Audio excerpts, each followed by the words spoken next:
Hujan baru saja reda ketika Raka menatap tiket pesawat di tangannya. Tertulis jelas, Jakarta, Bangkok, pukul 22 waktu Indonesia Barat. Ini bukan sekadar perjalanan biasa. Ini adalah misi. Seumur hidupnya, Raka tumbuh melihat penderitaan petani di desanya yang tak pernah beranjak dari kemiskinan. Tanah yang semakin tandus, harga pupuk yang melonjak, panen yang tak sebanding dengan kerja keras mereka. Sinta, sahabatnya sekaligus rekan risetnya, duduk di sebelahnya dengan wajah tegang. "Apa menurutmu kita benar-benar bisa menemukan jawabannya di sana?" tanyanya pelan. Raka hanya menghela napas. Ia ingin percaya bahwa ada sesuatu di Thailand yang bisa mengubah nasib petani Indonesia. Pesawat lepas landas menembus gelapnya malam. Selama di udara, Raka tak bisa tidur. Pikirannya kembali ke desa tempat ia dibesarkan. Ayahnya, seorang petani, bekerja dari subuh hingga petang, namun tetap harus meminjam uang untuk bertahan hidup. Harga jual hasil panen selalu dikendalikan tengkulak, dan pemerintah seolah tak peduli. Raka mengepalkan tangannya. Jika ada harapan, ia harus menemukannya di Thailand. Sebuah negara yang petaninya dikenal lebih maju, lebih sejahtera. Tapi kenapa? Apa yang mereka lakukan yang tidak dilakukan petani di Indonesia? Setibanya di Bandara Suvarnabhumi, mereka disambut oleh seorang profesor dari Universitas Mitra di Thailand. Profesor Arun, pria parubaya dengan senyum ramah, menyambut mereka dengan anggukan sopan. "Selamat datang di Thailand. Kalian akan melihat pertanian dari sudut yang berbeda di sini," katanya dalam bahasa Inggris yang lancar. Raka dan Sinta saling bertukar pandang. Mereka tak sabar memulai perjalanan ini. Di perjalanan menuju desa pertanian tempat mereka akan tinggal selama beberapa bulan, mereka terkejut melihat hamparan sawah hijau yang begitu rapi dan terorganisir. Berbeda dengan di Indonesia, di mana banyak petani masih bekerja sendiri-sendiri, di sini terlihat sistem pertanian yang lebih terstruktur. Sinta menekan tangannya ke kaca jendela mobil. "Raka, lihat itu, apa yang mereka lakukan." Di kejauhan, beberapa petani tampak mengoperasikan drone di atas sawah. Pemandangan yang tidak biasa bagi mereka. Mobil berhenti di depan rumah seorang petani bernama Somchai, yang akan menjadi mentor mereka selama penelitian ini. Somchai, pria berusia 50-an dengan kulit legam terbakar matahari, menyambut mereka dengan tangan terbuka. "Kalian dari Indonesia, bagus. Kalian akan belajar banyak di sini," katanya sambil tersenyum lebar. Raka merasakan getaran semangat dalam suaranya. Berbeda dengan kebanyakan petani di kampungnya yang sering mengeluh soal kesulitan hidup. Malam pertama di desa itu terasa begitu berbeda. Tidak ada keluhan, tidak ada wajah muram. Di rumah Somchai, ia melihat berbagai sertifikat pelatihan bertani yang tertempel di dinding. Ada foto dirinya dengan pejabat pertanian, ada juga gambar sawahnya yang dulu tandus lalu berubah menjadi lahan hijau produktif. "Kami belajar langsung dari pemerintah dan universitas," kata Somchai ketika melihat Raka memperhatikan dinding rumahnya. "Kami diajari cara bertani yang benar, cara memanfaatkan teknologi, bahkan cara mengelola keuangan." Mendengar itu, Raka merasakan sesuatu mencengkeram dadanya. Seolah ia baru saja menyadari betapa jauhnya kondisi petani di Indonesia dibandingkan di sini. Tidak hanya soal alat atau teknologi, tetapi juga soal pola pikir dan dukungan yang mereka dapatkan. "Kenapa ini tidak bisa terjadi di Indonesia?" gumamnya, hampir tidak sadar. Sinta menatapnya dengan ekspresi yang sama. Mereka berdua tahu, perjalanan ini baru saja dimulai, tapi jawabannya mungkin lebih besar dan lebih kompleks dari yang mereka bayangkan. Di luar, suara jangkrik mengisi malam. Angin bertiup pelan, membawa aroma tanah basah yang khas. Raka merebahkan diri di kasur sederhana di rumah Somchai. Matanya menatap langit-langit bambu, pikirannya penuh dengan pertanyaan.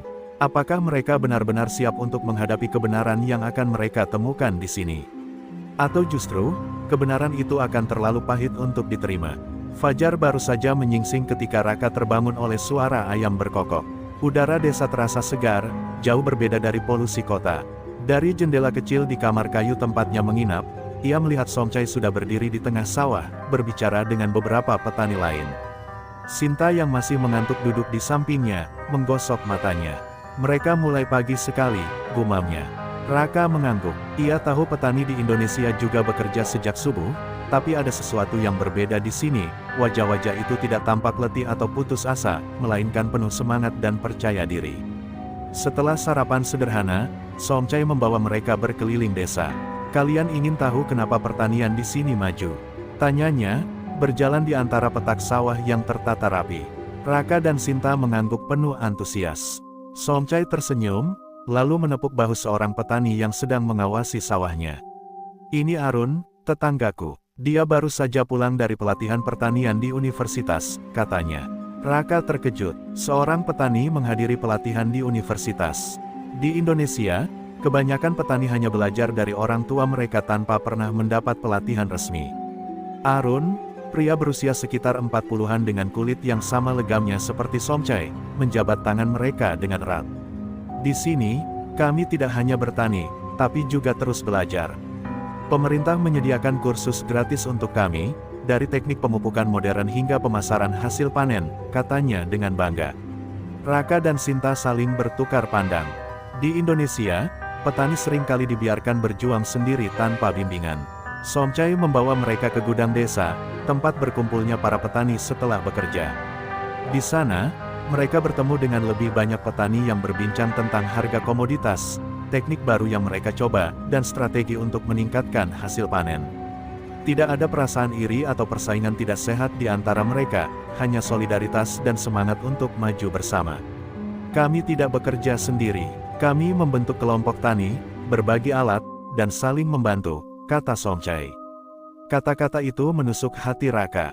Ia ingat betapa di desanya, petani lebih sering bekerja sendiri-sendiri dan terjebak dalam persaingan yang tidak sehat.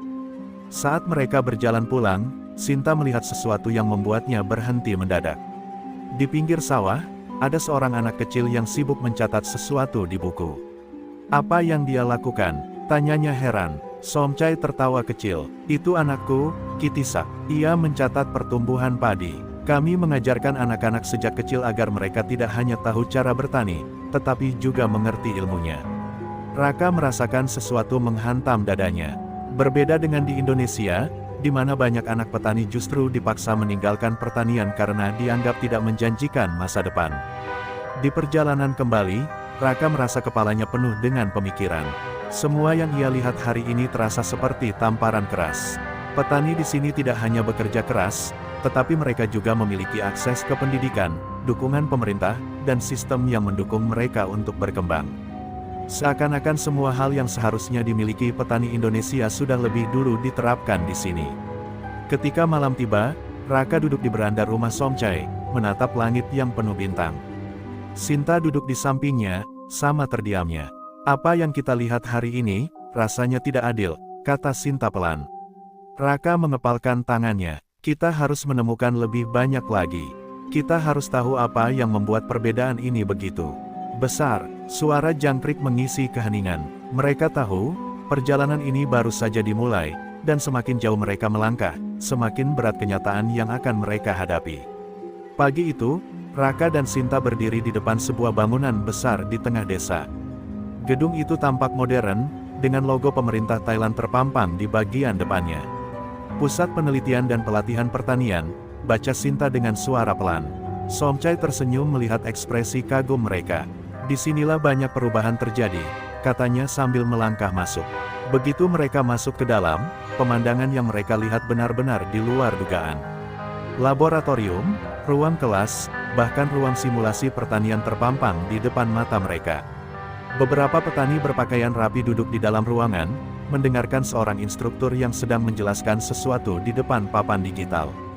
Kami diajari cara membaca kondisi tanah, memprediksi cuaca, dan menggunakan teknologi untuk meningkatkan hasil panen, kata seorang petani yang mereka temui di lorong. Raka terpaku. Di Indonesia, sebagian besar petani hanya mengandalkan insting dan pengalaman turun-temurun. Seorang pria parubaya dengan jas putih mendekati mereka. Saya Dr. Narong, kepala pusat ini, katanya memperkenalkan diri. Kalian dari Indonesia, kalian pasti ingin tahu kenapa petani kami bisa lebih maju. Raka dan Sinta mengangguk bersamaan. Dokter Narong mengajak mereka ke sebuah ruang pertemuan kecil dan mulai menjelaskan. Pemerintah kami sadar bahwa pertanian adalah tulang punggung negara. Maka, kami tidak hanya memberi bantuan berupa alat dan pupuk, tetapi juga pendidikan. Petani yang belajar di sini tidak hanya diajari cara bertani, tetapi juga bagaimana mengelola keuangan dan memahami pasar. Mendengar itu, dada Raka terasa sesak. Ia teringat ayahnya yang sering mengeluh tentang harga hasil panen yang tidak menentu. Jika petani di Indonesia memiliki pendidikan seperti ini, mungkin mereka tidak akan terus-menerus dirugikan oleh tengkulak. Jadi, pemerintah benar-benar hadir untuk membantu petani. Tanyanya dengan suara sedikit bergetar. Dokter, Narong mengangguk. Tentu saja, kami bahkan memiliki program subsidi langsung yang memastikan petani bisa mendapatkan pupuk dan alat dengan harga terjangkau, tanpa perantara yang merugikan mereka. Setelah pertemuan itu, mereka diajak mengunjungi sebuah sawah percobaan yang menggunakan teknologi terbaru. Di sana, mereka melihat sistem irigasi otomatis yang bisa mendeteksi kadar air tanah dan menyiram tanaman sesuai kebutuhan. Ada juga drone yang digunakan untuk menyebar pupuk secara merata, menggantikan metode manual yang memakan waktu lama. Dengan ini, kami bisa menghemat banyak biaya dan tenaga, kata seorang petani yang sedang mengoperasikan perangkatnya. Sinta menghela napas panjang. Di Indonesia, petani masih bergantung pada hujan dan irigasi tradisional yang sering tidak memadai, gumamnya. Raka menggigit bibirnya. Semakin banyak yang mereka lihat, semakin mereka menyadari betapa jauhnya ketertinggalan sistem pertanian di Indonesia. Bukan karena petani di sana malas atau tidak mau berubah, tetapi karena mereka tidak pernah diberikan kesempatan dan dukungan yang sama seperti di sini. Malam itu, Raka dan Sinta duduk di beranda rumah Somchai, diam dalam pikirannya masing-masing. Apa yang kita lihat hari ini, rasanya seperti melihat dunia yang seharusnya bisa kita miliki, tapi tidak pernah diberikan, kata Raka akhirnya. Sinta menatap langit gelap di atas mereka. Bagaimana kalau ini bukan hanya tentang teknologi atau kebijakan? Bagaimana kalau ini juga tentang mentalitas dan cara berpikir? Raka tidak langsung menjawab. Ia tahu Sinta mungkin benar. Tapi jika itu masalahnya, berarti perubahan yang mereka harapkan tidak akan mudah. Itu bukan hanya soal alat dan kebijakan, tetapi juga tentang bagaimana cara berpikir petani dan pemerintah di Indonesia. Dan pertanyaannya sekarang adalah, apakah perubahan itu mungkin? Matahari mulai naik saat Raka dan Sinta kembali ke sawah bersama Somchai. Hari ini, mereka akan bekerja langsung bersama petani untuk merasakan sendiri bagaimana sistem pertanian di desa ini berjalan. Kami bukan hanya bertani, kami berinovasi, kata Somchai sambil menyerahkan sebuah tablet kecil kepada Raka. Ini adalah aplikasi yang kami gunakan untuk mencatat pertumbuhan tanaman, cuaca, dan perkiraan panen. Raka menerima tablet itu dengan takjub. Ia pernah mendengar tentang teknologi pertanian digital, tapi tidak menyangka petani desa seperti Somchai bisa menggunakannya dengan begitu mahir. Mereka berjalan ke tengah sawah, di mana para petani sudah bekerja sejak subuh. Namun, berbeda dari yang biasa mereka lihat di Indonesia, tidak ada wajah letih atau raut pasrah. Para petani di sini bekerja dengan semangat, saling berbagi tugas, dan selalu berdiskusi tentang cara meningkatkan hasil panen. Seorang petani muda bernama Kitisak, anak Somchai, menjelaskan bahwa mereka tidak sekadar menanam dan berharap panen bagus. Kami mempelajari tanah kami tahu kapan harus memberi pupuk, kapan harus menyiram, kapan harus memanen dengan tepat, katanya bangga.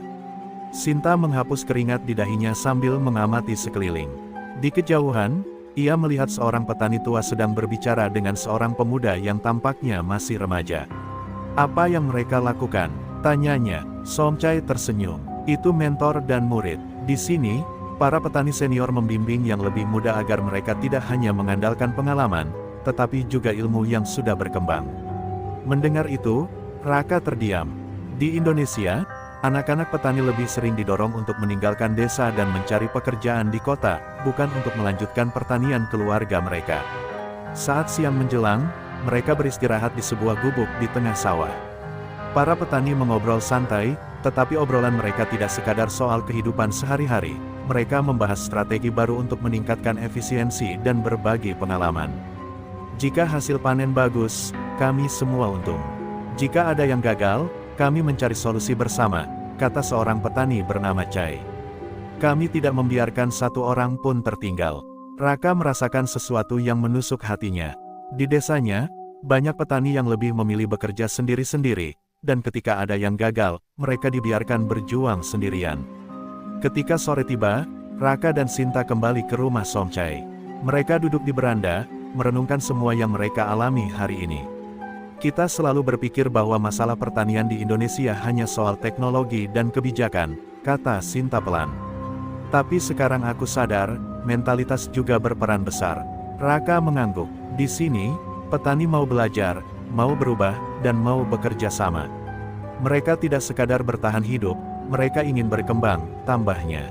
Namun, pemikiran itu membawa rasa gelisah. Jika perubahan mentalitas adalah kunci keberhasilan pertanian di Thailand, bagaimana cara mengubah pola pikir petani di Indonesia yang sudah terbentuk sejak lama? Bagaimana meyakinkan mereka bahwa bertani bukan sekadar nasib, tetapi profesi yang bisa membawa kesejahteraan jika dilakukan dengan ilmu dan strategi yang tepat? Pertanyaan-pertanyaan itu berputar di kepala Raka, membuatnya sulit untuk merasa lega dengan jawaban yang ia temukan. Malam itu, saat angin berembus lembut membawa aroma sawah yang basah, Raka dan Sinta tahu bahwa mereka sudah mulai memahami perbedaan mendasar antara petani Thailand dan Indonesia. Namun, memahami bukanlah akhir dari perjalanan mereka. Jika mereka benar-benar ingin membuat perubahan, mereka harus menemukan cara untuk membawa semangat dan mentalitas ini ke tanah air mereka. Dan itu bukan tugas yang mudah. Pagi itu, Raka dan Sinta berdiri di tengah sawah yang luas. Matahari baru saja naik, tetapi para petani di desa ini sudah mulai bekerja. Namun, berbeda dari pemandangan yang biasa mereka lihat di Indonesia, di sini hampir tidak ada petani yang bekerja dengan tangan kosong. Mereka menggunakan alat-alat modern, beberapa mengoperasikan drone, sementara yang lain memantau kondisi tanah melalui aplikasi di tablet mereka. Teknologi bukan musuh petani, tapi alat untuk bertahan, kata Somchai sambil menunjukkan sebuah perangkat kecil yang tampak seperti sensor. Ini alat pemantau kelembapan tanah. Dengan ini, kami tahu kapan harus menyiram dan kapan harus berhenti, sehingga kami tidak membuang-buang air. Raka mengambil alat itu dan menatapnya dengan kagum. Di Indonesia, banyak petani masih bergantung pada perkiraan dan kebiasaan lama tanpa alat bantu semacam ini. Mereka berjalan lebih jauh ke sebuah lahan yang lebih besar. Di sana, seorang petani muda mengoperasikan drone yang melayang di atas sawah, menyebarkan pupuk cair secara merata. Dulu, kami harus menyebarkan pupuk dengan tangan, dan itu melelahkan serta tidak efisien, jelas pemuda itu. Sekarang, dengan drone ini, kami bisa menyelesaikan pekerjaan yang biasanya butuh sehari dalam waktu kurang dari 1 jam. Sinta melihat sekeliling dengan rasa takjub.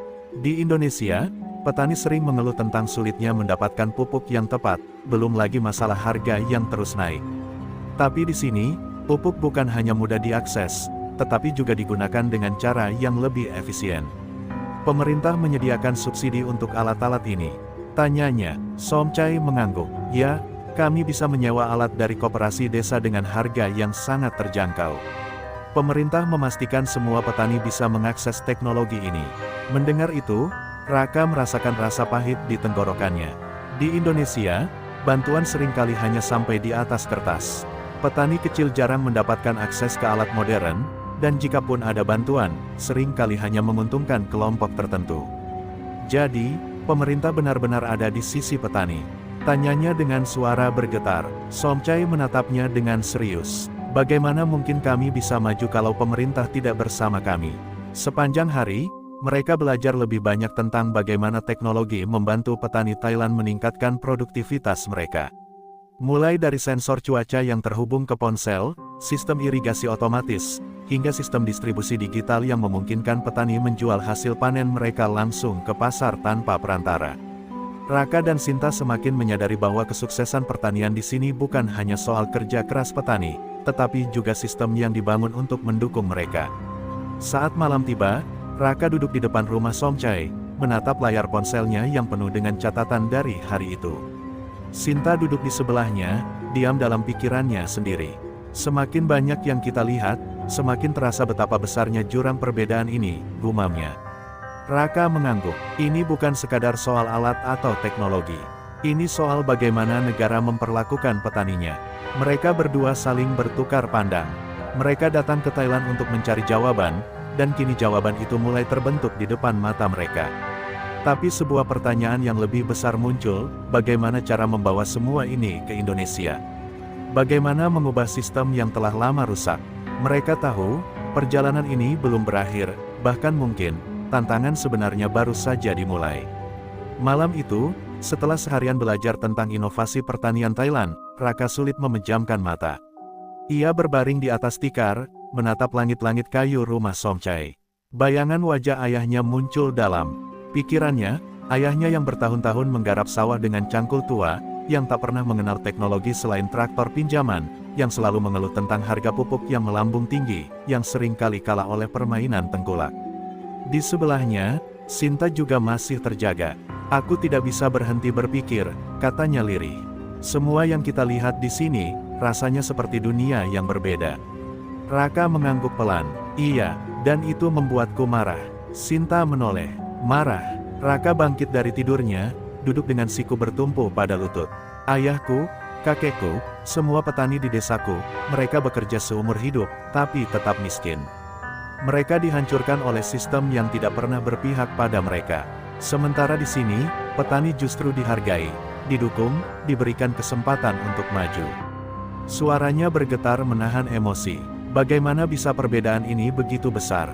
Bukankah kita juga sama-sama negara agraris? Sinta ikut duduk, menatap temannya dengan penuh pengertian. Aku juga bertanya-tanya, apakah ini semua karena kebijakan yang salah? Atau karena kita terlalu lama terbiasa menerima keadaan tanpa melawan? Raka menghela napas panjang. Aku ingat saat panen terakhir di desa, harga gabah turun drastis.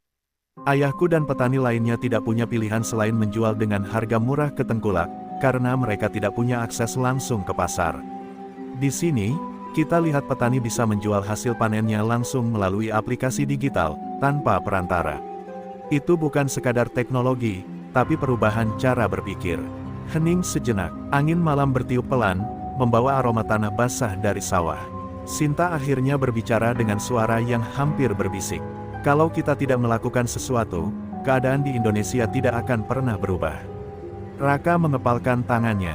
Ia tahu Sinta benar. Mereka sudah melihat seperti apa seharusnya sistem pertanian yang berpihak kepada petani. Mereka tidak bisa kembali ke Indonesia hanya dengan rasa kecewa, mereka harus membawa perubahan. Tapi bagaimana caranya? Bagaimana dua orang anak petani bisa menantang sistem yang sudah lama rusak? Malam itu, Raka dan Sinta tidak lagi hanya sekadar pengamat. Mereka telah menemukan tujuan mereka. Namun, mereka juga sadar, perjuangan mereka baru saja dimulai. Pagi itu, Raka dan Sinta berdiri di tepi sawah, menyaksikan para petani Thailand bekerja dengan penuh semangat. Pemandangan itu begitu kontras dengan apa yang sering mereka lihat di desa mereka sendiri. Di sini, tidak ada wajah letih yang pasrah dengan nasib. Tidak ada keluhan soal harga pupuk yang mahal atau permainan tengkulak yang menekan harga gabah. Tidak ada ketakutan akan gagal panen karena air terlalu sedikit atau terlalu banyak. Semua tampak terencana, tertata, dan penuh harapan. Namun, di tengah kekaguman itu, ada sesuatu yang menusuk hati Raka. Ia mulai menyadari bahwa kesenjangan ini bukan sekadar tentang kebijakan atau teknologi. Ada sesuatu yang lebih dalam, sebuah luka lama yang tertanam di tanah air mereka. Luka yang dibiarkan membusuk tanpa ada yang benar-benar mencoba menyembuhkannya. Siang itu, mereka diajak Somchai bertemu dengan pejabat pertanian setempat. Mereka berbincang di sebuah balai desa sederhana, tetapi percakapannya terasa begitu serius. Kami percaya, jika petani sejahtera, maka negara juga sejahtera, kata salah satu pejabat. Itulah sebabnya kami memastikan bahwa mereka mendapatkan semua yang mereka butuhkan, bantuan, pendidikan, akses pasar, dan teknologi. Raka merasakan dadanya sesak. Kata-kata itu begitu sederhana, tetapi mengandung makna yang begitu dalam. Di Indonesia, pertanian seolah hanya dianggap sebagai sektor yang dibiarkan berjalan sendiri. Petani dipuja sebagai pahlawan pangan, tetapi dibiarkan bertahan dengan alat seadanya dan kebijakan yang sering kali tidak berpihak pada mereka. Setelah pertemuan itu, Raka dan Sinta kembali ke rumah Somchai dengan langkah berat. Di perjalanan, mereka melewati sekelompok anak-anak yang sedang belajar menanam padi di sebuah lahan kecil. Mereka belajar sejak kecil agar pertanian tetap berkembang di generasi selanjutnya, kata Somchai. Kami ingin anak-anak mencintai tanah mereka, bukan melarikan diri ke kota karena merasa bertani tidak memiliki masa depan. Ucapan itu terasa seperti pukulan telak bagi Raka. Di desanya, para orang tua justru berusaha keras agar anak-anak mereka bisa meninggalkan pertanian dan mencari pekerjaan lain. Tidak ada yang ingin anaknya menjadi petani, karena menjadi petani berarti hidup dalam ketidakpastian dan penderitaan. Malamnya, Raka duduk termenung di beranda, menatap langit yang gelap. "Sinta, aku takut," katanya pelan. "Aku takut kembali ke Indonesia dan melihat semua ini hanya menjadi angan-angan. Aku takut kita tidak bisa melakukan apa-apa." Sinta menatapnya dengan mata yang penuh tekad. "Kalau kita menyerah sebelum mencoba, maka kita sama saja dengan mereka yang membiarkan pertanian kita hancur," katanya. "Kita sudah melihat bagaimana seharusnya sistem ini bekerja. Sekarang pertanyaannya, beranikah kita membawa perubahan itu ke tanah kita sendiri?" Di tengah keheningan malam, Raka menyadari satu hal, kembali ke Indonesia akan jauh lebih sulit daripada perjalanan mereka ke Thailand. Karena di sanalah, mereka akan menghadapi kenyataan yang menyakitkan, kenyataan bahwa perubahan tidak akan mudah, dan bahwa mereka mungkin harus melawan lebih banyak hal daripada yang mereka bayangkan. Namun, satu hal pasti, mereka tidak bisa lagi berpura-pura buta terhadap apa yang telah mereka lihat. Hari kepulangan Raka dan Sinta akhirnya tiba. Mereka berdiri di depan rumah Somchai, berpamitan dengan tuan rumah yang telah begitu banyak membuka mata mereka. "Kalian berdua punya hati yang kuat," kata Somchai sambil tersenyum. "Tapi ingat, niat baik saja tidak cukup. Perubahan butuh keberanian dan strategi." Raka mengangguk. Ia tahu perjalanan mereka belum selesai, justru, ini baru awal dari sesuatu yang jauh lebih besar. Dalam perjalanan ke bandara, mereka melewati hamparan sawah yang tertata rapi, irigasi modern yang bekerja tanpa hambatan, dan para petani yang tersenyum puas dengan hasil kerja mereka. Pemandangan itu begitu kontras dengan apa yang akan mereka hadapi begitu tiba di Indonesia. Bayangan sawah kering, petani yang bekerja dengan alat usang, dan wajah-wajah letih yang tak punya pilihan hidup lebih baik mulai menghantui pikiran mereka. Setibanya di desa mereka, Raka dan Sinta langsung merasakan perbedaan yang begitu tajam. Jalanan berdebu, sawah yang tak terurus dengan baik, dan para petani yang duduk di warung, mengeluh tentang harga pupuk yang semakin mahal. Tak ada inovasi, tak ada optimisme, hanya ada kelelahan yang diwariskan dari generasi ke generasi. Salah satu tetangga Raka, Pak Slamet, menghampiri mereka. "Kalian dari Thailand?" "Iya. Lihat sendiri, kan, bedanya. Kita ini nggak ada harapan," katanya dengan tawa getir. "Mau tanam padi, pupuk mahal. Mau jual hasil panen, harga jatuh. Akhirnya, kita cuma bisa pasrah." Raka mengepalkan tangannya. Kata-kata itu terasa seperti palu godam yang menghancurkan harapan yang baru saja ia bangun. Di rumah, ayah Raka menyambut mereka dengan senyum lelah. "Bagaimana di sana?" tanyanya. Raka terdiam sejenak sebelum menjawab, "Sangat berbeda, ya." Ayahnya menghela napas panjang. "Dulu, aku juga punya mimpi seperti kalian. Tapi lama-lama, aku sadar, sistem ini sudah rusak sejak lama. Kita cuma bisa bertahan." Malam itu, Raka dan Sinta duduk di bawah langit gelap, seperti yang mereka lakukan di Thailand. Tapi kali ini, perasaan mereka jauh lebih berat. "Bagaimana kita bisa mengubah semua ini?" tanya Raka lirih. "Semua orang sudah terlalu terbiasa dengan keadaan seperti ini." Sinta menggigit bibirnya. "Mungkin kita tidak bisa mengubah semuanya dalam sekejap. Tapi kita bisa mulai dari sesuatu yang kecil. Dari desa ini, dari orang-orang yang masih mau mendengar." Raka menatap sahabatnya itu, lalu kembali menatap sawah di depan mereka, sawah yang sama yang telah digarap keluarganya selama bertahun-tahun, tetapi selalu menghasilkan penderitaan yang sama. Ia tahu, perjalanan ini belum berakhir. Justru, inilah awal dari pertarungan panjang mereka untuk membuktikan bahwa petani Indonesia tidak selamanya harus kalah. Pagi itu, Raka berjalan menyusuri pematang sawah yang dulu selalu menjadi tempatnya bermain saat kecil. Namun, kali ini, langkahnya terasa berat. Ia melihat petani-petani tua membungkuk di bawah terik matahari, mencangkul tanah dengan tangan penuh kapalan. Tak ada alat modern, tak ada inovasi seperti yang ia lihat di Thailand. Hanya kesunyian dan tatapan kosong dari mereka yang sudah terlalu lama berjuang tanpa harapan. Di warung kopi desa, para petani berkumpul, mengeluhkan harga pupuk yang terus naik dan hasil panen yang tak sebanding dengan biaya produksi. "Percuma, Raka, kita ini cuma petani kecil. Pemerintah nggak peduli," keluh Pak Slamet, sambil mengaduk kopi hitamnya dengan lesu. Raka mengepalkan tangannya. Ia ingin berteriak, ingin mengatakan bahwa ada cara lain, bahwa mereka tidak harus hidup seperti ini selamanya. Namun, ketika ia mencoba menjelaskan tentang teknologi pertanian di Thailand, tentang drone penyebar pupuk, aplikasi pemantau cuaca, dan sistem distribusi tanpa tengkulak, para petani hanya tertawa kecil. Kita mana bisa kayak gitu, nak? Uang dari mana? Ilmu dari mana? Yang ada kita makin susah, ujar salah satu petani tua. Raka merasa dadanya sesak. Mereka sudah terlalu lama terjebak dalam keputusasaan hingga lupa bahwa mereka sebenarnya punya kekuatan untuk berubah. Di tengah rasa frustasi itu, Sinta mendekatinya. Mereka takut, Raka. Takut berharap dan kecewa lagi, katanya lembut. Kalau kita mau mengubah sesuatu, kita harus mulai dari yang kecil. Sesuatu yang bisa mereka lihat dan percaya. Kata-kata itu menyadarkan Raka, ia tidak bisa mengubah sistem dalam semalam. Tapi ia bisa menanam benih perubahan, satu langkah kecil demi satu langkah kecil. Keesokan harinya, Raka dan Sinta memutuskan untuk menggarap sebidang sawah kecil di desa dengan metode yang mereka pelajari di Thailand. Mereka mengumpulkan beberapa anak muda desa yang masih mau mendengar.